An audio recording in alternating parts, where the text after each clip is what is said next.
Welcome back to another episode of Emotional Nightmares. I am your host. My name is Tyler, and on today's episode, we're going to have a very interesting one for you. I have somebody with me. We are going to talk a little bit about some of the corruption within the drug and alcohol industry. So I know we've come on here, we've talked about your mental health, we've talked about your substance abuse, and we talk about getting help. So now we're going to talk about what happens when you become money, a piece of money. So with that, I'm going to introduce our guest, Chelsea. So do you want to introduce yourself a little bit for the guest? Absolutely. Hey, everybody. My name is Chelsea Angelella. Currently, I'm a mind body coach, but prior to this, I was an administrative director for a recovery organization where I also worked with clients as a counselor and a case manager. And I was exposed to a lot of things I had no idea were part of the recovery industry. And I'm excited to dive deep. Fantastic, right? So this is very impromptu because as we were talking before recording this, I'll give you a little background here. So she kind of mentioned some of the corruption in the industry. So coincidentally enough, me and a friend of mine, James, that most people know with this podcast, we call him Pinky. We were doing a live yesterday, and we were doing that about corruption, right? So then I kind of spoke to her. She had mentioned corruption. So I think we're going to talk about that. And I think that is something that needs addressed. And I know right now the body broker thing is a big topic that's spreading throughout social media. Good movie, by the way, right? So tell me a little bit of what you got going on over there in Kentucky, right? What do you guys got going on over there besides the chicken? We got chicken, horses, baseball bats. We're a little random over here, but we definitely have corruption. So it's been a lot more prevalent in the news, actually. And about, I guess it was an hour and a half ago, I saw on Facebook someone post some more allegations that have come out about body brokering and these deals that are kind of made behind the scenes where these organizations, halfway house owners are profiting illegally off of people in recovery and doing some, not so nice, shady things. Yeah. So in my area, right, there's a lot of three-quarter houses is what we call them, right? I don't know what they call them over there. So a three-quarter house is basically a sober house where you rent a room and you pay rent, Mm-hmm. right? So one of the problems that we have in this process, right, of this three-quarter house, you have where a lot of the times they will take somebody with no money. So it sounds like a great thing, right? And it's because the counties and the SCA funding, so the counties actually help pay for that, right? There's a program that we have over here. We call it SOAR in this county. And it's basically the opiate money, right? And it gets paid to these people for a three-quarter house. Something that we've seen or that I've seen personally. So when I worked at inpatient, I saw where a lot of guys would come in and they would talk about, they were in this one particular three-quarter house. They ended up violating their parole or whatnot, and they would go to jail. And the person that owned the house wouldn't report that they went to jail, and they would still collect the funding. And then the person would get out of jail and not be able to access that funding. And of course, who's going to believe a drug addict, right? They don't believe us as an Mhm. addict. Nobody believes us. So when they're saying like, no, like I didn't use that funding, like I was in jail, they now have to go prove that they were in jail, and nothing gets done. Like the person that I know, one guy that seemed to happen to, nothing got done at all to them. In fact, I think they opened up another three-quarter house.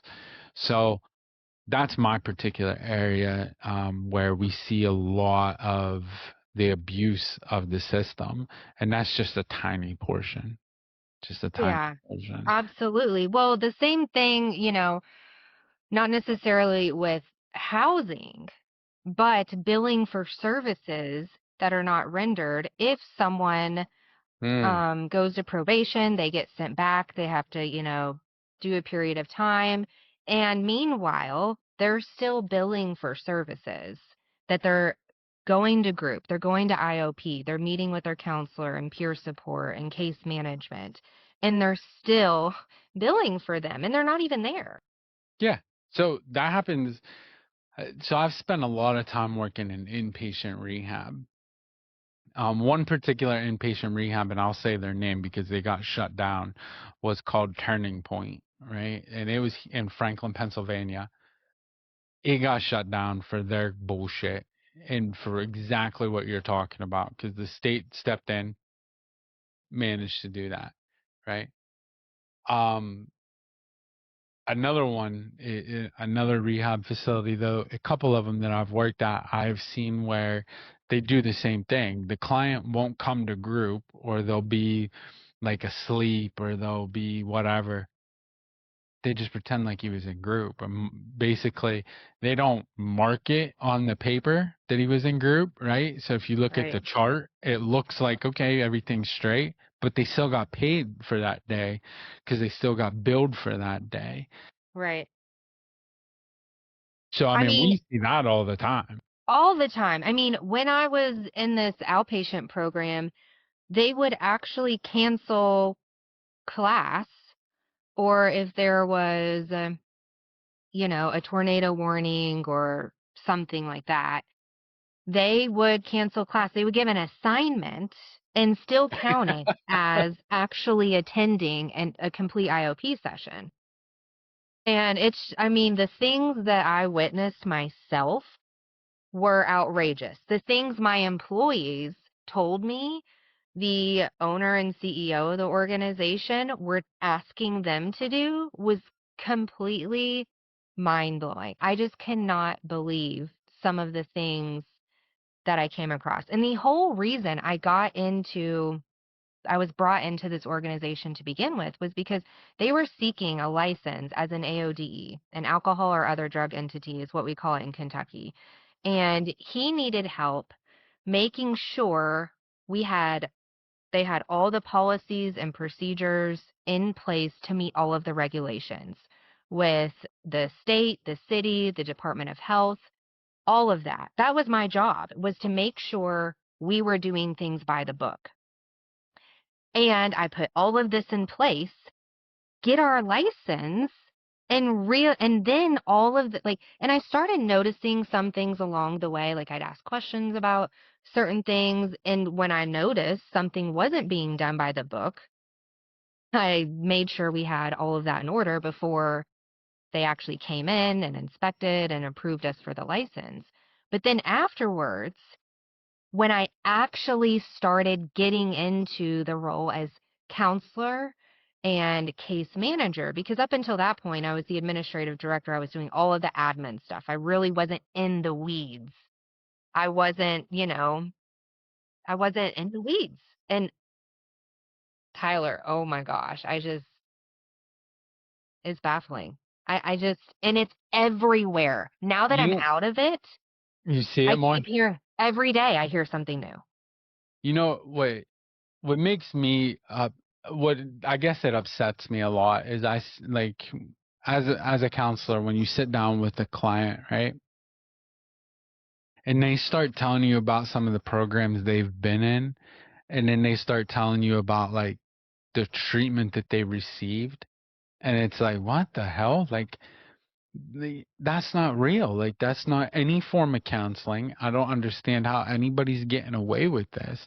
Like, this doesn't benefit you in any way, shape, or form. No wonder you keep getting high, right? And like, this is my problem. And like, my issue has always been like, um, let's say hypothetically, right? Like, you have a child, okay?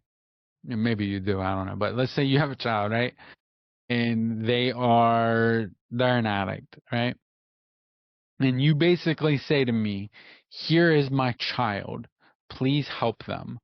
And I put them in my care, and I don't do shit but collect money from them, right? That right there should make everybody question what the hell they're doing in this field.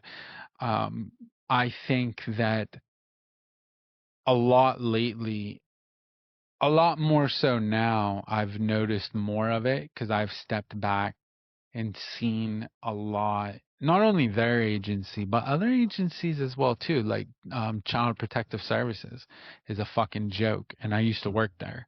That is a whole nother ball of wax, right? And like, I just seen a caseworker that's so hell bent on taking somebody's kid because they don't agree with what they're doing, and it's like, but this isn't the law. Like, you don't. It doesn't matter if you agree. Like, just because you disagree with how somebody's living doesn't mean it's wrong. You know what I Mhm. mean? Right. But so I think we're seeing a lot more of that now, and I think it's honestly it's because of social media, right? More people are Mhm. talking about it, that it's actually people are starting to question, what the hell kind of treatment are you getting? You Right. know? Right. Well, the whole opinion thing, I noticed that, you know, in the organization I was involved with, it was the opinion of what they thought should be taking place was not in accordance with regulations. And it was, I'm sorry, but when laws are in place, your opinion doesn't trump that. And if you don't abide by the law and these regulations, you're committing criminal acts. You're Yeah. breaking the law. So your opinion also doesn't mean it's right, right? Like, Period. I believe in a lot of shit that I know just because it works. Like, for example, right? Like, I believe in the abstinence model of recovery, right? Mhm. Mhm. Doesn't mean I'm right, Mhm. right? Because Right. there are many different pathways. And I'll tell my clients, like, look, just because this is how I believe doesn't mean that it's wrong. Like, doesn't mean that I'm right. Like, maybe your way does work for you. Maybe Suboxone is the road for you. Mhm. Maybe methadone is the way for you. Doesn't mean I agree with it, right? Sure. But I'll help you down that road because maybe you're right. You know you better than I do. Mhm. And like, together, if we work together, we can figure out the roads. Mhm. But a lot of times I'll see people, and I just witnessed this not too long ago, where religion, where I've watched where I give you, like, I had a guy go into a facility, and he was of Islamic faith, and he was being told that, well, your God's not right, and like, it's Mhm. my God, and my God this, and you should follow my God and stuff. And I'm like, holy fuck. Like, you can't tell people that, number one. Number two, Mhm. who says you're even right? Like, you know what I mean? There's so many Right. religions. Who knows if you're right? So just because I believe in one particular way doesn't mean that it's right. And if you believe in one particular way, I can't tell you that, like, you need to believe my way. And I see Right. that happen so much in rehab, where it turns into, well, my way is the right way. Mhm. As much as I hate to admit this, AA and NA get brought into this a lot, Mhm. Yep. be, because they too are, when you go to rehab, and I always tell people, man, they're going to pay all this money for your insurance for us to hand you a big book of Alcoholics Anonymous and tell you to go to a meeting. Just go to a fucking meeting, right? Like, Mhm. that's really all rehab does anymore. And it's not recovery. Mhm. And as much as I believe in AA, because I do. I follow a lot of their stuff. I also understand it's toxic and there's a lot of toxic shit within it, and they hate when I Mhm. talk about that. I always get hate comments for it. But there's a lot of toxicity because opinions get involved, and Right. they, you know, 100%. Well, the 12-step world is, I mean, we're not, and people attending these meetings are not like the utmost in society and, doing well, extremely well in life, or they probably wouldn't be there. So I think it's important to realize in any organization, there is going to be toxicity. And there are going to be people there who genuinely are there for the right reasons and genuinely do want to help you. Just like organized religion, there's going to be bad apples everywhere you go. And also, I think it's important to realize like AA is not the end all be all. NA is not the end all right. be all. Going to church is not the end all be all. I think it's important that we do recognize that everyone has their own past and outside help and utilizing other resources. And it is incredibly important to the majority of people in recovery trying to get sober and stay sober. Did you find sobriety through the 12 steps? I did. Yes. So did I, right? And I believe, and they hate when I say this, but so because for me, right, and it's just me, a lot, like just my opinion, and like, so it's not right, but it doesn't mean it's wrong either. Is for me, like the first like 10 years of my life in recovery, like I dedicated every day going to meetings, working steps, getting sponsees, working with a like I was doing everything, right? Holding service positions, chair committees, like the whole nine. And I remember going to this meeting and I was looking at my sponsor and I was telling him, I was like, I don't want to be 60 years old looking forward to a spaghetti dinner. Mm, I was like, I, I think I need something more to grow. And I think that I've reached a pinnacle of I need to grow outside of this, mm, you know. mhm, And my sponsor, God love him, may he rest in peace. Um, Jim Wise was his name. I always say that, right? So he's passed away. But he looked at me and he was like, shouldn't fucking do it. And I was like, okay. He was like, it was that simple. He was like, fucking go find something. He's like, he's like, he's like, I'm not telling you that you're wrong. He's like, mhm, it might be your path. He's like, and it was funny because like he directed me to do that. And he was like, very supportive. In fact, he really helped in the beginning of this podcast to push me to do it. And he was very much of like, hey, like go do that and let's see what happens. And and what he explained to me was like worst case scenario, life falls apart and like I'm not going anywhere and neither is the 12 steps. And it was funny though because I had other people in those rooms tell me how I'm going to relapse and all mm, and like, the fear mongering that they do. mhm, And that's kind of why like I've been kind of on this platform of there's so many roads to recovery. Please don't let people tell you what recovery is because mhm. you have to define recovery for yourself. Right. And I think a lot of it has to deal with a lot of that toxicity Yeah. that you see. You Mhm. 100%. Well, and when I got sober and started going to meetings and whatever, I was told, I basically was kind of programmed to think and feel a certain way about things. And at first that was acceptable, and I accepted that because obviously I wasn't doing that well in life if I'm know? sitting in a Right, meeting of Alcoholics Anonymous. Maybe I don't know what's best for me. right. I agree with So, that. yeah, but I think the important thing is also to come back to this idea of autonomy. Mm, And we each have our own individual journeys. I know our focus today is on, this corruption and things. I The HD is gonna kick in. We're gonna go all over the place, oh, but oh yeah, yeah, for sure.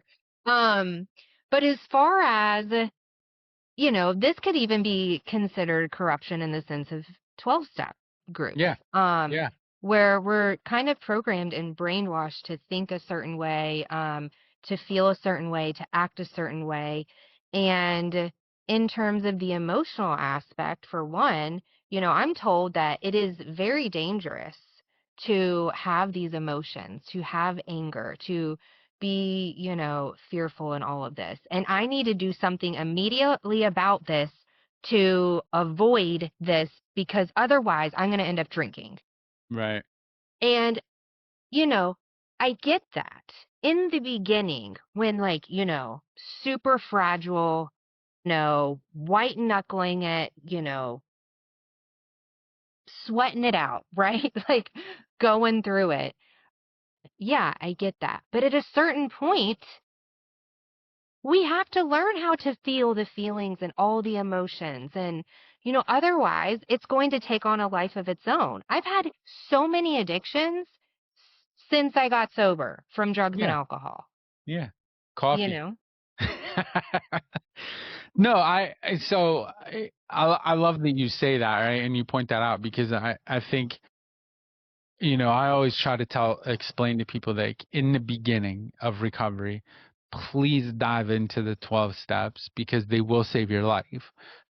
It doesn't mean that it's the end all be all. It just means, I always like I didn't win in life if I ended up in a church basement talking about I don't know why I keep smoking meth and drinking vodka, right? Well, no shit. Like I need to shut up and listen to what somebody's telling me. And like that's in all honesty, like that's how I found recovery was through those rooms. I have seen where they've grown toxic, right? Mhm. And I see where rehabs are basically just handing you that book and they're sending everybody there. So they're collecting a check to take you to an AA meeting. And like, as much as everybody wants to argue this, the therapeutic value is very slim, Mhm. right? So we're we're not doing anybody justice by just saying, here's a book, read a book, and Mhm. like go lay down and eat some dinner, and like you'll be fine. And like that's where I think the corruption begins, is because there's no, although AA and NA is like a good spot, it's not the therapy that Mhm. everybody needs. And Right. when you're in rehab, it should be tailored to that individual and Mhm. not well, you need to get a sponsor and you need to do the step. Well, maybe that person, and as well as I do, and people listen and know, not everybody that ends up in rehab is an addict or an alcoholic. Mhm. And not everybody who ends up in, like, I don't know how Kentucky works, but Pennsylvania is ridiculous. We're a Commonwealth state. So, for example, here comes, Joey Bag of Donuts, who's never in his life been in trouble, went out, with his girlfriend and they got engaged and he had a glass of wine and he was going to drive home, caught a DUI. All Mhm. right, zero tolerance here in PA. So he caught a DUI, boom. You now have to go to rehab and you now have to go to outpatient Mhm. therapy. And, this guy's sitting here like, geez, man, all I did was have a drink. Like, I don't even drink, Right. but Right. maybe a couple times a year or some shit. And he's labeled as the alcoholic. And Mhm. I think that the criminal justice system has turned this corruption into taking away the therapeutic value of those who need help. Mhm. Oh yeah, I mean there's so many layers to this because so many systems are involved. And no one knows what the hell they're doing, if we're honest. Like no one I knows mean, I what don't even know what the hell I'm doing. no one knows how to solve this problem. There's Yeah, so yeah. Yeah. there's so many layers. So there are too, like, you know, it's kind of cool that we are in 2026 and we can look at all of the issues. We can talk about all of the issues. We can recognize there are some real problems here. And, before, way back when, they would just lock people like us up in institutions and basically, Lobotomies. yeah, Yeah. Yeah. exactly. So we are fortunate to be in this day and age where there are like, and everything goes, every time, change occurs in society. We kind of go through this, right? Mhm. We think we get it figured out, we have some ideas, then it goes to the complete extreme, and we kind of got to, work through it. So, but there's a lot we need to work through. So so this is something we were talking about last night, and now that I was doing it on a live, right? So you're kind of edited on lives.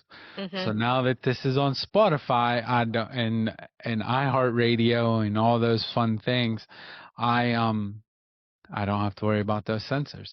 So the most ridiculous thing I find, and I'm not a female, so you can speak to this better than I can, um, is the sexual harassment and the sexual stuff that goes on where that's the most craziest thing, right? Mm. I've seen so many counselors, good ones that actually like had real substance to their words, Mhm. get fired for sleeping with a client. To me, I think that's the most I think personally, right? Personally, this is my personal thought. I think that if you are a counselor and you sleep with a client, you automatically should be put on Megan's Law for life because you're no different than a pedophile Mm. because you are a predator and you took Ye- advantage of somebody, right? I see it a lot, and I've seen it where um, I've seen it with like not only that, I see it with like I don't know what they call them in your way, but like the program assistants or techs, so to say, Yeah, peer support text. Mhm. because there's no guideline to it, right? Like the guideline is most rehab facilities will as long as you've been clean for 6 months to a year, we'll hire you back on this facility. So now you have somebody who I know me personally. When I had 6 months clean, you don't want me working in a rehab. I'll fuck your life up. I'm still fucked up, right? A Right. year. I didn't start working into a rehab facilities until I was about like 3 years sober, and even then, I was still a very toxic human being, but I had a somewhat of a grasp on at least the 12 steps. Mhm. And like that's kind of what guided me through that. Um, but I think we don't have a guideline for that. And I see that happen a lot. Yeah. Well, the so here we have peer support. And it is someone, who's had a period of sobriety, went through, treatment, got sober, whatever, start, mentoring these people who are going through early sobriety. And it is a complete mess. There's, it's a complete mess. They like stripped it back because there's Yeah. so many problems. They're trying to recalibrate things and find a way that works. Also a lot of fraud as far as billing goes with that. Um, but yeah, the relationships, and here's also the thing that I ran into. Like there is, like you were mentioning, like there's really no guidelines, and because there's no guidelines, there's no training on this. Yeah. Um, like how to actually have a healthy relation. Like I would be willing to say a good 90% of people who come in to recovery have no idea what having a healthy relationship looks like. What No, are you don't. boundaries?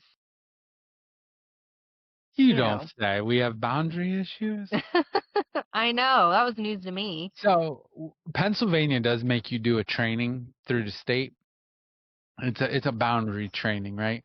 And like, and in all honesty, like it's not something that can be trained, right? Right.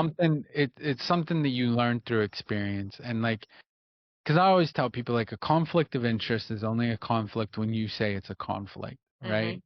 But you have to have ethics.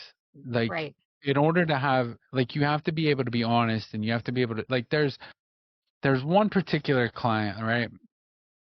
I love him dearly. He's like a brother to me. And he came to rehab and I'm like, I can't take him. Like he's the one person that I cannot sit there and be impartial because I'm always going to be on his side. I might call him on some of his shit, Mhm. but at the end of the day, I'm still on his side no matter what, even if he's wrong. So I can't counsel him Right. because that's a conflict, right? Mhm. And like, the state gets very caught up into like, well, Joey Bag of Donuts' sister, and therefore that would be a conflict. I'm like, I don't know these people. Like, it's not a conflict. I can be impartial. But I think we take that for granted because we have this little thing called ethics. Mhm. If you don't, and I think ethics is the thing that really needs to be the focus point. Um, 100%. You have to take an ethics class, but I Yeah. mean, what the hell? That doesn't do anything. Well, so and that's it. So there is training and certifications to be peer support. But to the degree that someone actually understands and knows how to implement that is a whole nother issue. Yeah, You get someone who's a year sober who doesn't even know how to pay their bills on time still, you know, right. trying to figure out how to, work in an environment like this. But anyone, here's the thing. This is the crazy thing. Anyone can open an AODE, basically. Anyone can open an organization as long as they have someone willing to be, who's a licensed counselor to put their name on everything. But Hmm. this guy is in charge who has no education, no experience working in recovery, and gets to call all the shots. Yeah, and has sold crack for the last 25 years. Right. You know? So, Right. yeah. So that's the same way here in Pennsylvania, right? So the recovery houses down here are the same way. We actually just now, so it's funny, right? You don't actually have to have a license, but they want you to have a license. So wanting somebody to have a license and having them are two different things. So you can have a house that's licensed and a house that's not licensed, and that license don't mean shit. All that license means is it meets code regulation. That's Mhm. it, right? Mhm. And like they use it as like a selling point of like, well, we're a licensed 3/4 house, and it's like cool. So the state says that you have smoke detectors and shit, Mhm. but you're still taking advantage of people. You're still taking their money, and they're not getting anything out of it except for ripped off. And let's be real, drug addicts are the easiest population to take advantage of Mhm. because we do a lot of damage to ourselves anyway. Who the hell is going to believe us? Right. And it's the same thing. Like you talk about the body brokers. I don't know if you watched that movie. I watched that movie and it changed my perspective on a lot of shit. I haven't seen it yet. It's on my Oh, list. I'm not the best with movies. I watch have a it whole long tonight. list. Watch it tonight. First of all, the acting in it's really good because Omar from The Wire is in it, so it's even better, right? Okay. But it's man, it's so good, and like that's real, and like I see a lot of people, even the people that own a recovery, like a rehab center, just because you own it don't mean you're a stand-up character. Like I know Mhm. people that own one. They're an alcoholic themselves. They're Yeah. drunk all the time and they're taking everybody's money and they're just blowing it on dumb shit. Mhm. And they usually fail, but they take a lot of people's lives on top of it. Not saying, and I don't want to take away from it, because on the same token, there are some good that come out of it, because some people do get the help they need, because there are counselors that actually do give a shit, and there are counselors that are 100%, they have their ethics in check. They Mhm. have their motives in check. They got those boundaries in check. They're not sleeping with clients. They're not, doing that goofy shit. Mhm. But there's a lot more that are. And I think that that's what overshadows a lot of these programs. Mhm. Yeah.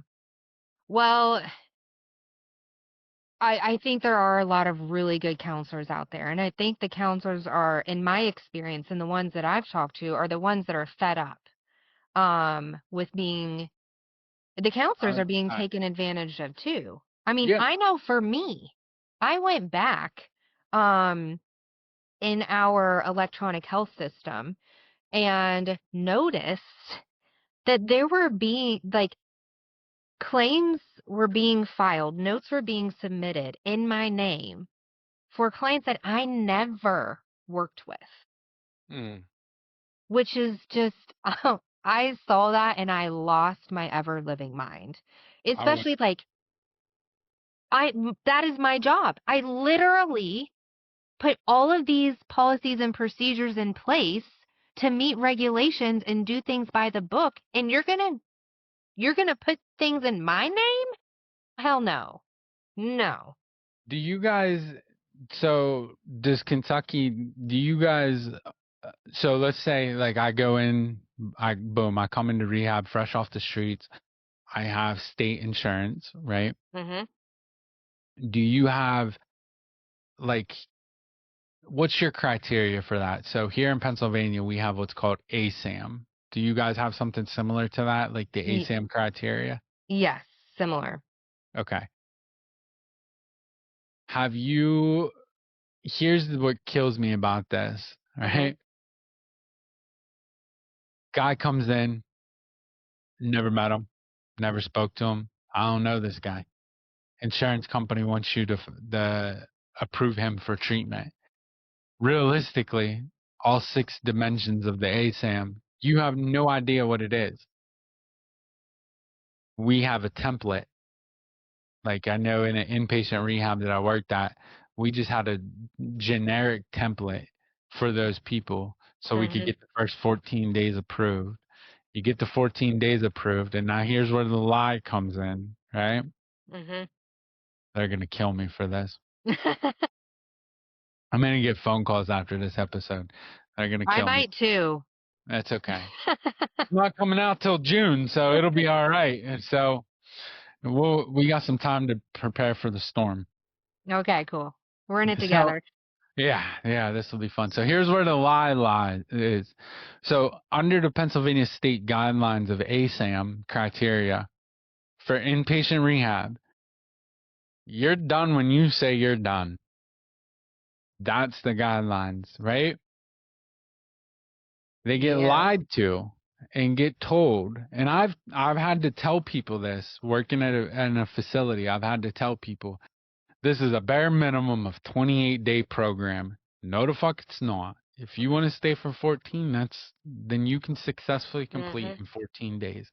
However, the rehab facilities plus probation, because parole does this too, will tell you, nope, you got to do 28 days. It's a 28-day program. It's a 30-day program. And like what they don't know is every 7 days or ASAM has to be evaluated. 90% of the time, it's being lied on to make it look crazier than what it should be so that Mhm. you get that time approved to Mhm. stay longer by the insurance company. Mhm. What's crazy is this is where I get conflicted at. I believe everybody should stay in treatment for a long period of time. Mhm. If you come to treatment, the longer you stay, the better statistically and the better off you are. But it's a lot. for somebody that, you know, maybe they don't have a serious problem. Maybe they do have a life going on and they need to get back to their life. And you're telling them, well, you're on probation or parole, so you have to do what we say or you go back to jail. Mhm. And that becomes the crutch to keep people in treatment, Mhm. to keep draining them of money. Mm. Okay. You want to hear my outpatient side of that? I do, and then I'll tell you my outpatient side because I'm speaking from inpatient right now. Okay. So this organization that I work for, so it started out as a guy who had some halfway houses. Okay. And then he brought in a third party, a legitimate organization, to offer outpatient services to the people living in his houses. Then he decided we can make a lot more money if we bring this in-house. So they Uh-huh. created this organization to serve the people living at these halfway houses. And as long as you were in the intensive outpatient program, your rent is basically covered. Okay. So people are staying in this intensive outpatient program for years to stay in this halfway house. Hmm. What do you think about that? So we have what's called SOAR funding, right? Same thing. They pay for your housing as long as you complete an IOP program. Not everybody qualifies for IOP, but now this is where, what do you do? You know what I mean? As a counselor, this is Mhm. where the conflict lies, I think. This is where your ethics come into question because you Mhm. get into a dilemma where it's, I can say this client doesn't qualify for this and they don't have a place to live, Mhm. or I can make them qualify for this so that they have a place to live, Mhm. but I got to make them go through the fucking ringer for no reason just so that they have a place to live. And like, somebody who's not an addict or an alcoholic that's listened to this thinks that that's a ridiculous statement, right? Mhm. Right. As an addict, like, I don't know, like when you got out, like, did you go to rehab yourself? No. Okay, so I went to rehab. So when I got out of rehab, I was in that predicament where it was, I don't know what I'm gonna do next, right? Mhm. Um, Luckily, I had a place to live. I got a place to live. I had, of all people, my mom let me come stay at her house, which is a whole nother 4 hour long episode on how that even happened. Because me and her, we never had the greatest relationship, so it was a miracle that she allowed that, right? But I Mhm. ended up staying with her for a period of time until I went and lived with a friend of mine, and we lived in a room no bigger than my bedroom together until we got on our feet. But you take somebody that has nothing and you tell them you're now sober, but you don't have a place to live, so you're going to be homeless on the street. That's a lot. And it's a Mhm. lot to stay sober because as much as we want to sit here and say, well, when you get out of treatment, you got to get a job. Get a job. That's hard as shit to do with either a gap in your record or a criminal record, you know? Mhm. So I think that's the dilemma is what do you do to help the patient? And sometimes maybe you have to cross that line. And I think that that's where we fail as a system because we justify it that way. I know I have. I mean, if I'm being honest, there have been times where I'm like, this guy doesn't really qualify for this, but I kind of have to do it in order to get him to where he needs to go to be successful. Now, the other side of that, right, is the bullshit side where I've seen where they have opiate money It's only for a drug addict. I got a guy who's an alcoholic who, he's a pure alcoholic who the county told that guy, you got to get on the Suboxone program because we can't give you the money unless you get on Suboxone. He's like, I've never done heroin a day in my life. They're like, you need to lie and tell them you've been on heroin to get Mhm. on Suboxone. Now this guy's wrecked out of his mind because he's never experienced any opiate before. Mhm. So he's wrecked, tying his shoes with his lips, Mhm. trying to figure out left from right, and just so he can get the funding funnel to get into the house. Mhm. And that's wrong that we're Well, making people get on medication for this shit. oh my gosh, don't even get me started on that. The forcing meds on people. But also, I mean, there is, a lot of lying that does happen, even to get into treatment, to be able to be accepted into treatment. Here, um, depending on where, you go, you can be denied if you're just using meth. They won't accept you. And you literally have to lie and tell them that you're suicidal and you're planning to harm yourself in order for them to keep you. So I come from a meth area. Crystal meth is what we know best, all right? We're right up there with Arizona. So here's the crazy shit on our side. We have a meth detox protocol, okay? Mhm. You can go to a detox program for meth. It's a simple program. It's basically you come in and go to bed. Mhm. But they give you 3 days, the insurance company does, right? Mhm. Rehab don't want you in detox. Right. They want you on the inpatient side. So they don't give you that 3 days. They say, well, we can't qualify him for detox. I've argued this with a nurse and I've said, guess what? I got the guy qualified for detox. Next day he was out of detox. They had him in inpatient. The guy's been up for 3 weeks on meth. Mhm. So now he's laying in bed, sleeping in inpatient for the next 4 days. Well, we're going to let him go to inpatient. He can sleep it off.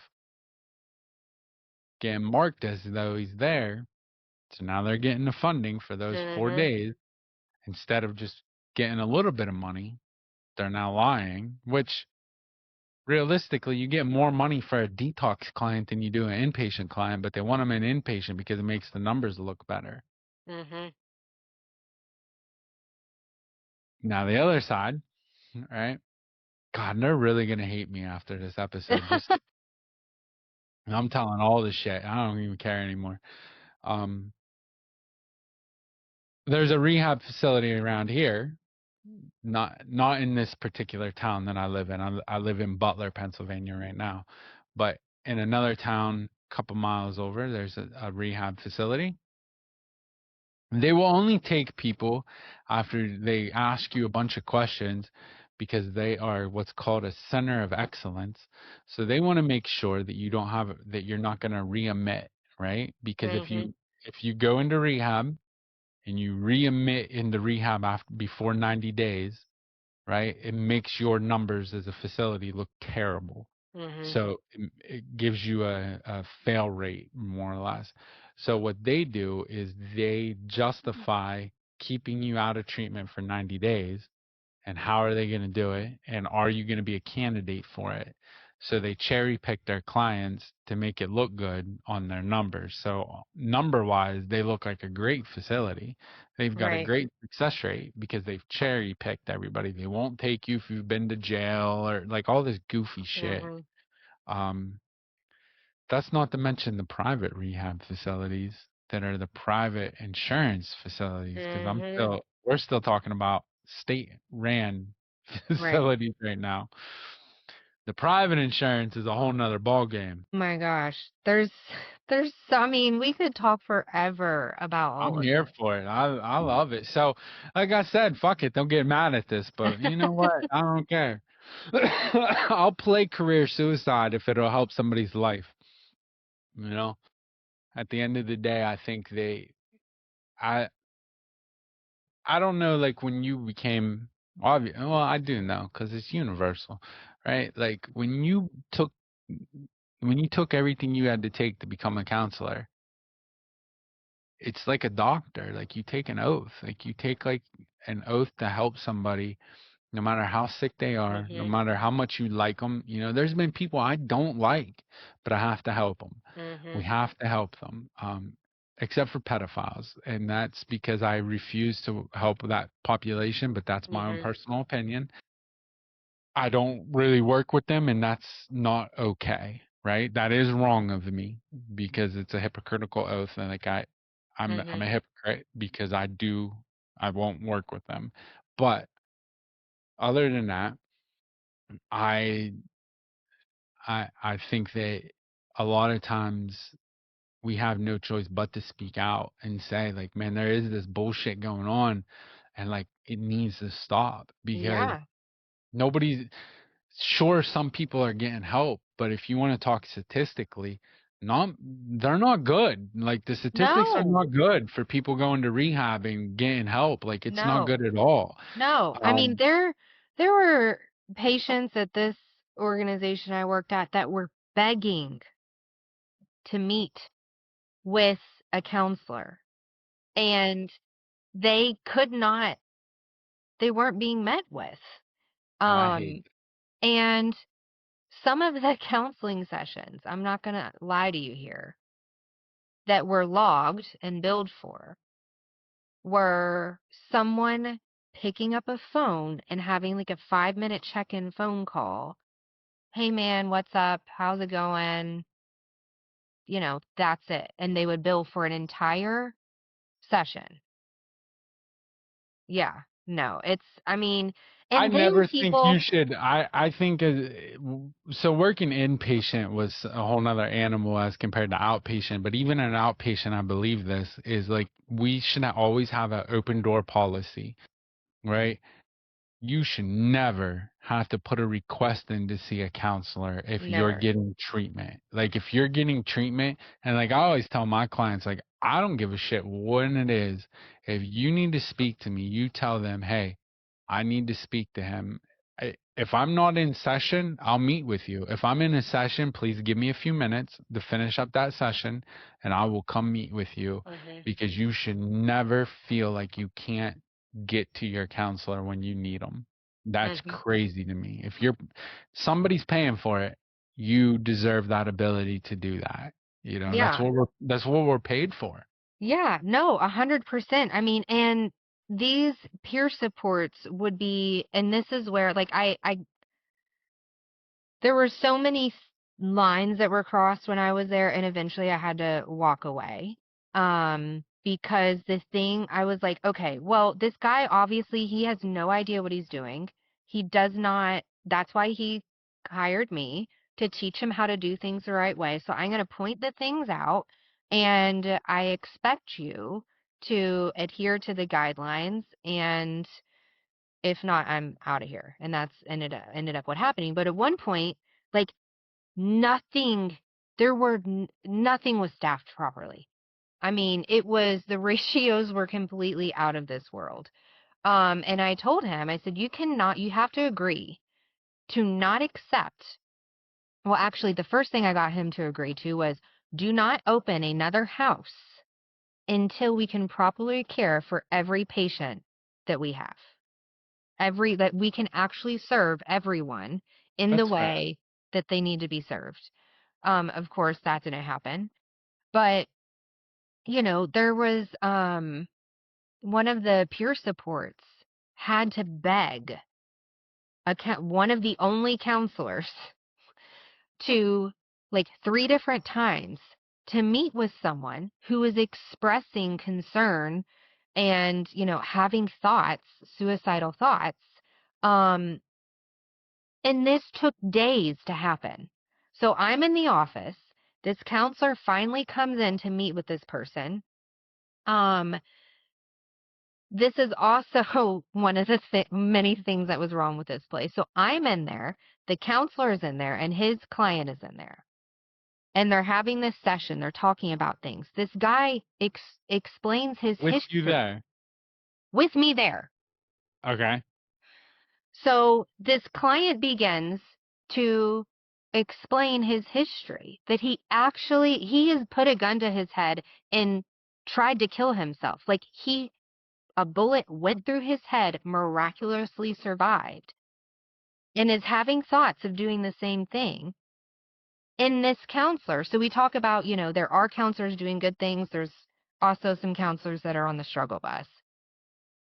This counselor goes, "So, I'm sorry. Could you say all that again?" I'm like, What the fuck? "Are you not listening?" What the fuck? Eh, Also, here's another crazy thing that happened. So hold on. Let me address this for a second. So Okay, let me address add. it. I got a question. So two sides to this, right? Because sometimes I don't know what your ratio is. Because outpatient to counselor ratio is crazy, right? Inpatient to counselor ratio is okay. Like in the state of Pennsylvania, an inpatient counselor can have a caseload of 8, no more than 8, right? Outpatient, it's like fucking 400, right? It's a whole nother ball game. And I think a lot of times it does make it difficult when you have a counselor that's taking on, an outpatient that there's a turnover rate, a huge one. And, a lot of times it'll be you got one counselor trying to counsel their caseload plus another caseload that should be assigned to somebody else, but they can't because it's, they don't have the staffing to rather than be like, we don't have the staffing for this. They're like, well, let's just make it bare minimum, and they try to like manage through. Um, just like case managers, right? I want to give them credit for this because like, case managers are overworked and underpaid as well, where it's, you got a caseload of 100 and like you're one person trying to manage it and it is stressful. Um, Oh, 100%. No, this counselor had been run into the ground. yeah, I I mean to mean, ask somebody to repeat themselves about suicidal ideology is insane. Like that's he just literally you're told him he's checked already out. tried to blow his brains out. Yeah, I mean you're checked out. Like you need to move on because like you've burnt out of this. Yeah. Well, That that's a whole nother issue. this is the guy whose license everything was billed under. Uh Like, dude, you have no idea the layers of this. crazy. When you say when you say peer support, that made me think like we have what's called a recovery specialist. That's what they're called here. Mhm. They do have to go to like classes and get a Mhm. certificate. No college degree, no whatever. I've seen, and I'm gonna bring this story up because this is the craziest shit. I had a client, an inpatient, who had a recovery specialist. She came in and she would meet with them the whole time she's having sex with them while she's meeting with them, and then started smoking crack with them. And again, she only had like maybe like 18 months, maybe a year sober, maybe 18 months at longest when she became a or recovery specialist. And obviously she relapsed with the client. She was sleeping with the client. The county didn't know that they had, this is what it was going on. She was billing for all these services where she was, taking them around all these places. All she was doing was taking them to the trap house and they were smoking crack and having sex. And, um, she ended up getting fired for it, but that's it, right? Mhm.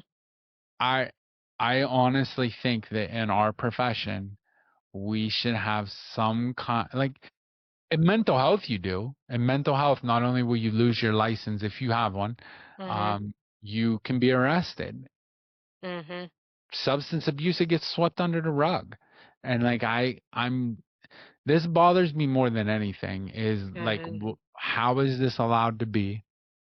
And I think that we need a list. Like there should be some kind of list that you get put on. I'll give you another case of point. That rehab I told you I was that got shut down, Turning Mhm. Point. I went back. So I worked there from 2010 2013. I quit and I went to another place. I went to I ended up actually going to Child Protective Services for about 3 years, 3 or 4. And then I went back to that same place. By the time I went back, it became a corporation. It Yeah. wasn't privately owned anymore. When it was privately owned, it was a good fucking program. It was actually really good. The guy that Mhm. owned it, man, he cared. He was there. And like he cared. When I went back, it was a corporation. So I'm sitting there. This girl ended up getting pregnant, and like then it came out that it was a client of hers. Now here's the fucking crazy part, man. She did a family session with the client and his wife and was doing that counseling group. Meanwhile, when the wife was leaving, she was fucking the client and got pregnant to the client. Hmm. I That don't even shit know what to happens say to all the that. time. That shit happens all the time. I had Oh. another girl. I saw another girl who would least expect it, right? I never would have guessed this girl because like she was hard. She was a hard like Mhm. she was very hard on the clients, and like quick to call them on their bullshit and all this. Meanwhile, she was sleeping with one of the clients, charged them. The only reason why we found out is she went to go pick him up at a halfway house. The halfway house called the rehab and said, "Hey, is it normal for your counselors to come pick up this whatever?" And the guy that the director, I don't really want to say his name. He's a good dude. I love Mhm. him dearly. He's like he's actually was like a mentor to me. He was like, "Fuck no." He's like, "That's not normal. What do you mean she picked him up?" And then it came out she was sleeping with him, and she was picking him up at the halfway house that she sent him to, and she sent him the one that was close to her house, just so she could go pick him up, and Wild, sleep man. with. Wild. Yeah, I mean, the And corruption we is could go on for days on stories of like this. forever. I mean, forever. It's just, it's wild. I mean, I will never, like, one of the, like, in your face moments that I had was when, so this lady was the, like, longest standing client of this organization.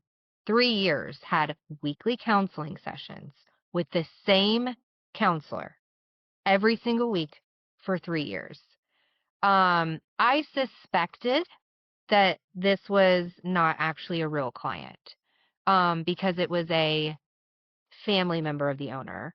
Um, and she came into the office one day, and the counselor that she supposedly met with every single week for 3 years was in the office when she came in to say hi to me. And she left, and he turns to me and he goes, "Who was that?" Never, ever met with her ever once. And she was billed for on a weekly basis for 3 years straight for counseling. She also had case management notes. She had peer support notes and attended IOP. Never was a client. I that that's even crazier, I mean, you know? and I'm just like uncovering all of this stuff. It's like more and more and more. And then my employees, I'm like checking with them, kind of like seeing what's going on. And they're revealing all of this stuff to like the same kinds of stuff to me that they are doing themselves that they were told that they had to do. Also, these are people who have criminal records, who are early in sobriety, who have never been afforded a good job opportunity doing something meaningful, and the fear that is instilled in them to do all of these illegal things. I mean, that part too. Oh, So I'm glad you say that, right? So last season, so on season 4, my season finale was with a good friend of mine. His name was Justin, right? One of my mhm. favorite episodes to record. Um, he was in a situation where he was a criminal. He was going to school, and God bless him, he's doing great now. Like he went to school, got his degree. He's a counselor now. Like Mhm. he's doing great. I love him dearly. But he was in a position where he was working at a rehab facility. Now Justin's not he wasn't in the best shape of mind because he was losing his wife at the time and he was going through a lot of shit. But it was said to him, and I heard it was said to him, you should be lucky that I hire you with your background, right? And he was like, I'm not begging for a job. Like I think I'll be okay. If I got Mhm. hired here, I'll get hired somewhere else. And he was smart enough to know that, right? Mhm. I've been told that. I've been told like I'm like be lucky. Like I got a master's degree in soccer. Like I'm good. Like Mhm. I can go somewhere else. Like you got to Right. twist me. I'm all right. And like I've been told that, and I've heard other people be told, well, they should be lucky. I'm giving them this opportunity. I'm giving them a shot. And it's like, wow, like the ego that it takes Yeah. to say that, you know? Well, this owner would hire he had a lot of things going on, business-wise outside of this recovery organization. So this owner would hire guys in these halfway houses who were patients of the outpatient program to work for him, like doing construction and things like that. And would tell them to miss IOP to finish the job. Dude, we we have a place here we call the farm, right? We'll bring this to light. Why not? So there's a place called the farm that there's a guy who will take people in. They won't let them go to IOP because it interferes with their stuff. They'll take them in, make them work for him. He will pay them nothing. He will give them food and shelter. Mhm. And I knew a guy that was living there, and he was like, dude, he took me down to Pittsburgh, made me work on 7 vehicles as a mechanic. I had to fix 7 vehicles. He's like, I then had to go help build a house. I came back to the area. I then had to go work on the farm. He's like, and at the end of the week, the dude gave me a carton of cigarettes and said, here, man, you got some cigarettes and you got a place to live and food, so you're good. And the guy's like, I know my worth and I'm a mechanic. And the fact that I have done all this shit, I am not working for a carton of cigarettes. Like I'm fucking Mhm. out, you know? Mhm. But there were people that were stuck there. They didn't have a way out. They take their food stamps from them. They take all this stuff from them so they can't access it. And like that's how people are being taken advantage of. Yes, it's so It's insane. so many ways. I mean, the food stamps thing, that's a whole thing too. I mean, there's so much corruption. I actually I when I left that organization, before really got into what I'm doing now, I interviewed at another organization, and I am convinced I was not hired because I opened up about, my experience with this previous organization, and I am convinced they did not hire me because they were afraid that I would turn them in or something. Um, there's no other reason. Yeah. There's no other reason. They wouldn't, I mean, um, yeah, oh, it's crazy. I mean, See, I work for an organization now, and I love them. Like I won't say their name because they don't pay me enough. But I do love them. Like where I work, it's the people that matter, right? mhm. I have the coolest boss I've ever met, and I actually took a pay cut to go work for her. Um, when I interviewed with her, you could just tell that like her Mhm. intentions are good and her motives align with her intentions. And like I fucking love working for this girl. And like the the other people that I work with three other people. They're on point, and like Mm, their intentions are good, their motives are good, and like I like what we do. Um, there's some aspects of it because at the end of the day, there is a major corporation aspect. So there's that bullshit. But for mm-hmm. the most part, our little center Yeah. it's really cool. Like I love it dearly. The outpatient's real cool. The IOP, the people are good. And like it's probably the first time I've worked in this industry where feel I feel like we're doing good. Of course there are some bullshit, right? There's always gonna be. And that's Mm-hmm. just because, our personalities get in. Yeah. It comes with the But territory. yeah, but like my the person I work for, like the direct boss, and I told her like, if you leave, I'm out. Like if you Mm-hmm. leave, I quit. Like this, I work for you because I trust your vision.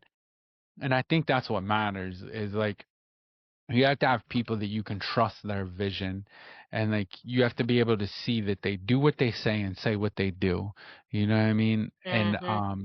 I think a lot of times that gets lost in translation and like I don't know how your industry works in Kentucky, right? Mm-hmm. Oh wow, this has been an hour and 11 minutes. So I know. this has now become the season premiere episode, just so you know. Let's start it off with making everybody mad. But here in PA, this is about to piss everybody off. So here in PA, this is how this works, right? So the county themselves are in charge of contracts for the rehab facilities and everything like that, right? Mm-hmm. So just because the network is open and you technically could open a thing doesn't mean you can if the county doesn't okay it. So what ends up happening, like, is the people in charge of the county sometimes are the biggest people involved in a lot of the bullshit. Mm-hmm. They get stuck in their mind, well, I don't want that. That's not good. I don't like that. I like this particular person or that particular person, and they control them contracts. So a lot of times the people that do have the best intentions, that can help the best, that have the better programming, can't even do what they want to do because the county won't approve it. And if the county won't approve it, you're fucked. Mm-hmm. Because the reason why the county's so important, at the end of the day, yes, people do need to get paid, right? Like Right. you need to pay for services because like we got bills to pay, overhead, all that shit. There is a business side to it. Like so if the insurance should fall off, which is easy to do if it's state insurance, it's easy to lose that. The county then picks up that bill, right? But if the Mm-hmm. county doesn't have a contract with that company, they'll be like, "Oh, you're shit out of luck." So the counties are the people that are telling people, "Oh, I want you to go to this rehab because I like it the best." So what do you think Mm. happens? The rehab facilities say, "Hey, suck up to the people at the county. Right. Send them a little basket, send Mm-hmm. take them out to lunch, like all that goofy shit has to go into it. Right. And the people at the county are in control of it. Mm. At Yeah. least here in Pennsylvania. I don't know how it is anywhere else. Yeah. Well, what's unfortunate is there are really good people Yeah, doing work in the yeah, recovery field and 100%. are, I mean, absolute just amazing human beings. But they are tired of the corruption and they're leaving because they can't tolerate it anymore. And now the people who are suffering are getting less than even less ideal support because the best of the best can't tolerate it anymore. And that's what's really unfortunate. Yeah, I agree.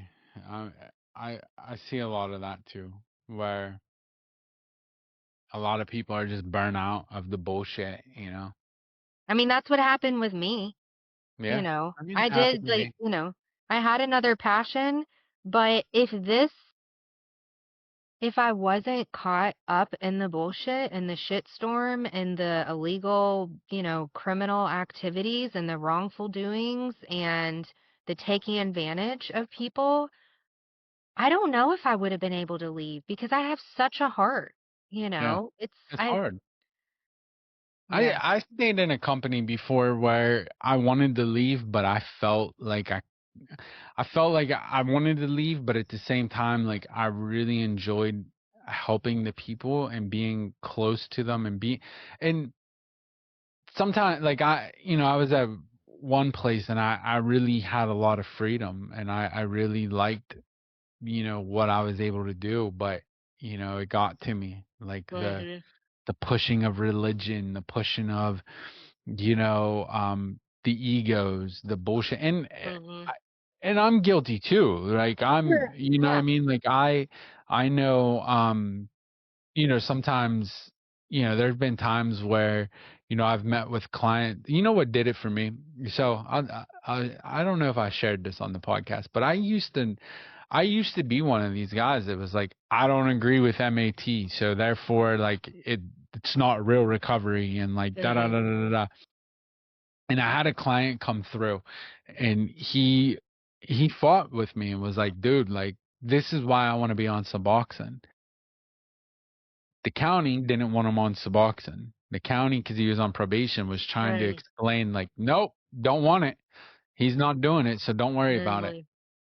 And I'm talking to him and I'm talking to him and he's telling me like, bro, please, like the only time I've ever had success in life, I was on this. I'm not abusing it. Like I was smoking crack. When I stopped taking my Suboxone, I started smoking crack. But when I was on Suboxone, I was doing good.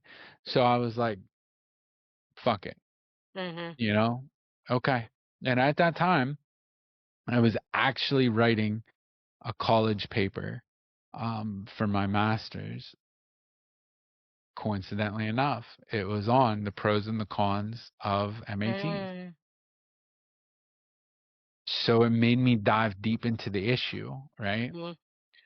So I stumbled upon the Supreme Court ruling that was you cannot tell somebody they can't have this medication. There was a judge, and the judge said this in this thing, and this is what changed my perspective. He said, here's this girl, right? Because it was a case example. He said, here's this girl. Mhm. She has a job. She has her kids back. She's not on, she doesn't, she's not on probation.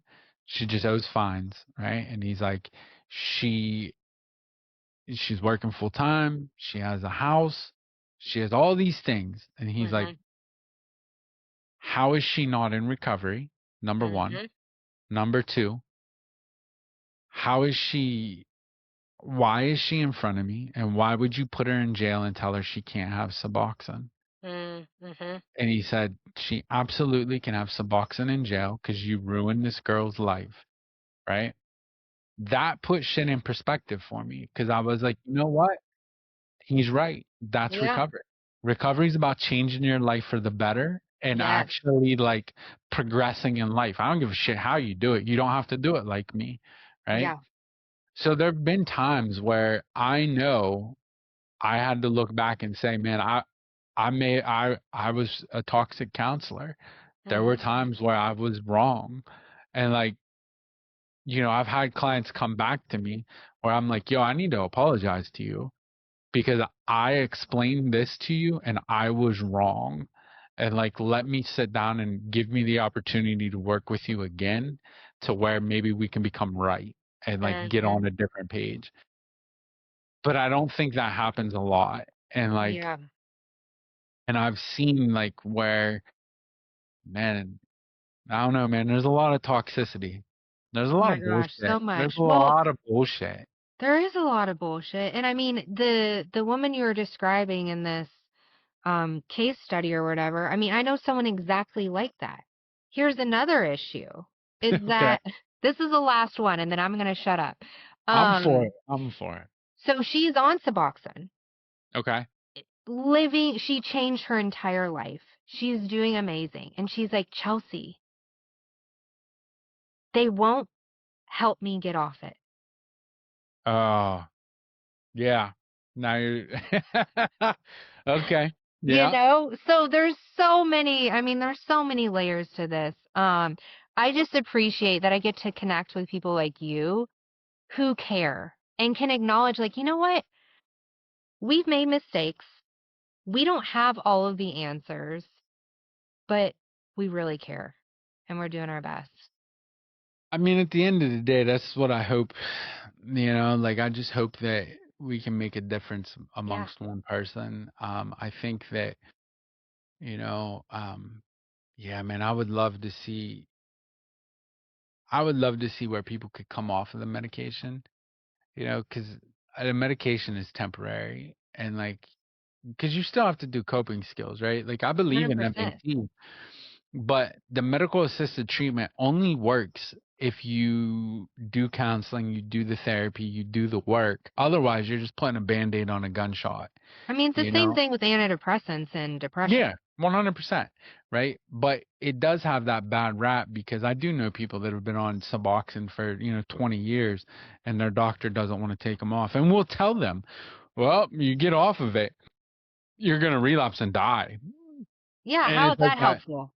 Well, it's the same people that told us that Oxycontin was non-addicting. Hmm. I'm not gonna lie, that was genius of them. Like they created an opiate problem and then told us they had the solution. That was Dude, what a sales model. right. Crazy. Yeah. Oh, all right, man. So I love this topic. I'm gonna bring you back on, and Yeah.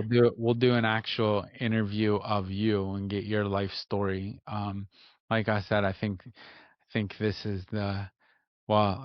will be our season opener. So I appreciate you for coming on for this Yeah, hour and thanks for a half. having me. I'm not going to keep you any longer than I've kept you. So, as always, you could have been anywhere in the world today, but you sat here and listened to us for an hour and a half. Hopefully, you never had any of these experiences. Unfortunately, if you have had any of these experiences, please reach out if you want to talk about it. I know I'm opening a can of worms, but fuck it, I'm here for it, right? So if you want to come on the show and talk about your experience, let's do that, all right? Let's open up the can to this corruption and this body broken and this bullshit. Maybe we can create change. I don't know. But if you're struggling today, you don't have to suffer in silence. So reach out to somebody to help. If you need resources, I do have resources in all 50 states. If you're overseas, I apologize. I don't have anything over there. Um, Nothing. I got nothing. I got nothing overseas. But if you're here in America, I do have resources for you. So please reach out if you need anything. Other than that, I hope that you tune in and you continue to watch. Since this is the season opener, I will say we do have some good episodes on here. There are some, not everything is in the recovery realm on this show. Some of it is mental health. Some of it, this season, we even have some true crime. So we got a little bit of everything. If you didn't hear anything to help you, though, there are other shows on here. If not, then fuck it, go to another podcast. I don't care. Everybody and their brothers got a podcast. The whole point is like, man, you don't have to suffer alone. Like there is help. You don't have to suffer. Just take the help that is being given, and pay attention to the people that are helping you. Make sure they say what they do and do what they say. Um, if at any time, let me take this time to say, if at any time I have helped you in a negative way, let me apologize and say, like, I do apologize, because I know sometimes my own bullshit creeps in, and I do apologize if I have said anything not to offend you, but the way I say it. Sometimes it's not what we say, it's how we say it. So, with that, tune in next week and keep tuning in. So, thank you.